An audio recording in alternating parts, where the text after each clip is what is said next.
Well, it's about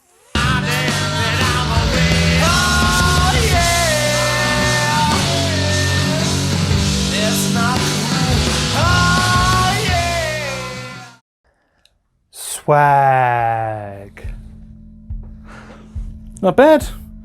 I mean, if I'm honest, I'll probably only really be wearing it while filming and therefore while working, so it'll get a little bit dirty. Yeah, I'm sure it's going to a good cause in some way or another. Anyway, episode 3. I mean, we need to get into the business end now. So, yeah, end of the last video, we said that things had kind of progressed. So my Spindle Sander finally arrived. What I should have just done is gone to Tool Station and bought it for 160 pounds, because that would have taken me like a day. And instead I decided to try and buy it for 135 pounds, and it got lost, and nobody cares about any of this. So I think, as I said, I started the real thing. I took the learnings that I got from the prototype. So what I really learned from the prototype was a couple of things. The first chiefly was around pouring on these cracked up edges. Was never going to work. Realistically, I tried sealing them in, but even once you sealed something over, there were still tiny bubbles that got in there. So if you're going for crystal clear epoxy with no gaps whatsoever, you need as few dents and cracks as possible, really, because of the fact that some of them went in and under. I mean, the best way to do it would probably be like 6 or 7 different pours. Wasn't going to do that. What else did we learn? Yeah, not too much else really. Apart from that, it came up all right. Yeah, the back was always going to be too much work. I did under pour stuff as well, so pouring underneath the surface to see if it could fill it up. And again, that was even more bubbles, because at that point it's not even about the epoxy or anything or the reaction, it's just purely you're trapping air.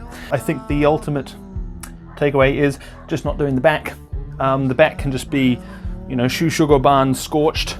And yeah. So where did we get to with Hephaestus? So starting with the body blank, we filled in the crack with some blood red epoxy. Looks good.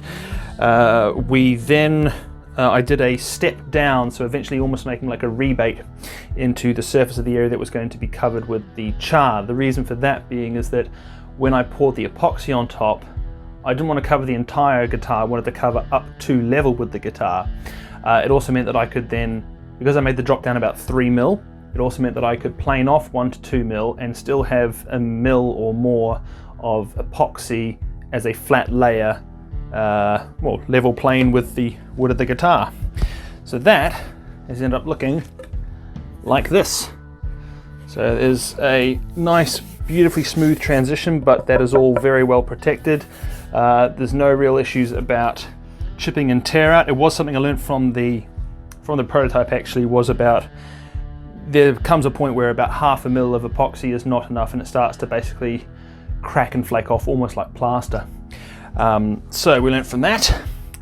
Once that was done, set on fire. Then we drilled the holes into the sides of it for where the sort of exposed skeleton piece was going to go. That was blued with a blowtorch. The bluing didn't stay as long as I'd like. I mean, I think you'd need to blue it and then chuck it straight into the epoxy mold to try and preserve that, because any exposure to oxygen is going to something on the metal, but eventually it dulled. Some of it did remain, so there's excellent character, there's bits of rust, there's bluing, there's some steel colour still to it. Looks great. that goes in, right? Drilled down the holes, cut a few bits off, stuck it in. So when it came time for the bismuth, first we spent some time arranging it in and around the skeleton and the exposed side to see how it was all going to fit together. Once we were happy with that, got to stop saying we. Once I was happy with that, it was then super glued in place. Well, actually I used a hot glue gun this time. It was more effective. It dried quicker and was more stable. Then we surrounded all the gaps and filled up all the gaps to stop the epoxy forming air bubbles with Play-Doh, plasticine. That packed in all the gaps and made a lovely sort of sculpture. I got to then kind of, texture it, using brushes and things like that and fingernails just to give it a rough, rocky type texture. Once that was done, then we covered the whole thing in our sawdust, PVA and dye mix. Then we sort of scorch it all a little bit with the blowtorch, and voila, I have something that looks like a ferrous geode rock, and it looks great. I've sort of outdone myself a bit on that. I was really happy with how that entire horn section is coming together. It's literally exactly what was in my head. I maybe would have had a few more crystals higher up towards the neck on the underside, but I basically was running out of crystals and I liked how the bottom looked, so we just went with that. So once that all went into a lovely long epoxy bath, some tiny micro bubbling, sort of thing you're not going to notice unless you are literally within about a foot of it and are intently looking around the fine details of the edges. There was just stuff that, I don't know if it's chemistry or electricity, static electricity based, something like that. But like just around the edge of the skeleton, tiny micro bubbles, and I mean micro bubbles. They almost look like texture, have formed across the edges. I'm not going to worry about that. Some light bubbling at the top, which came on very, very late in the curing process. Not really sure why. I'm not an expert with epoxy. I've used it quite a bit. I'm starting to phase it out though now. But that was fine because that all just planed off. So once that was out of the mold, everything was planed down, and then we took to it with our jigsaw, I should say. And then we started sort of sanding it into shape, and voila, this is where we're at. So we've got our blood red split through here. Everything's a bit cloudy because I've been sanding it. There is I don't even know if it's an issue, we'll see, but some of the bismuth, by the time I planed and sanded down, some of the bismuth is actually sort of poking through a little bit, just little nubs. It's completely smooth and flat, no filings are coming off or anything. So I just won't sand those areas too much more other than what I need to get the shine back and luster back in the epoxy. But by the time some top coats are on it, it's just an additional bit of character to it really. But yeah, the shape, I'm almost there. I don't know about you, I think the horn is too wide. It's just when I look at other telecasters and, my using a template for this was always kind of going to go out the window a little bit. But I think I've got the sweep there. I think that's quite a nice sort of sweep on that now. That bit's okay. I still feel like maybe this needs to be a little bit thinner.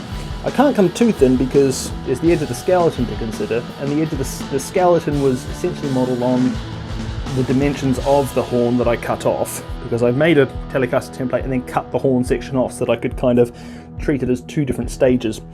I may want to go and make another template though for when I'm doing the overall stuff like the neck positions, etc. But overall, I'm thinking it looks great. The blackish green looks fantastic when it's when we've had mineral spirits over it. The live edge is beautiful. The character and the grains are there. The knots are there. Yeah. There's no spalting on this one actually. I think in my first video I said there was some spalting. I was just confusing that the piece of ash did have lovely spalting going on, but the spalting all ended up on my Yeti, which was in a different video series, which has nothing to do with the Great Guitar Build-Off. That's the Yeti.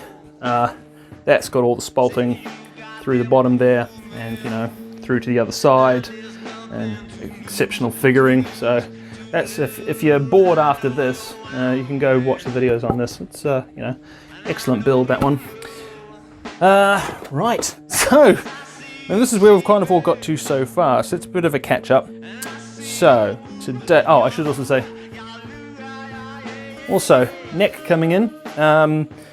Still need to replace the nut, that's the sort of plasticky one it came with. I need to file down the frets, but the headstock shape is in place. I'll probably nub these off a little bit. I mean, you know, sharp lines can look cool, but at the same time you don't want to drop that and, you know, stab yourself in the leg with it. But I think I've decided to go with the maple top rather than one of the rosewoods. The reason being is I think that between the black and the chrome and the lighter colour, it gives an excellent contrast on the body of the guitar. So when that's all sort of together, bearing in mind I would burn / shushogoban the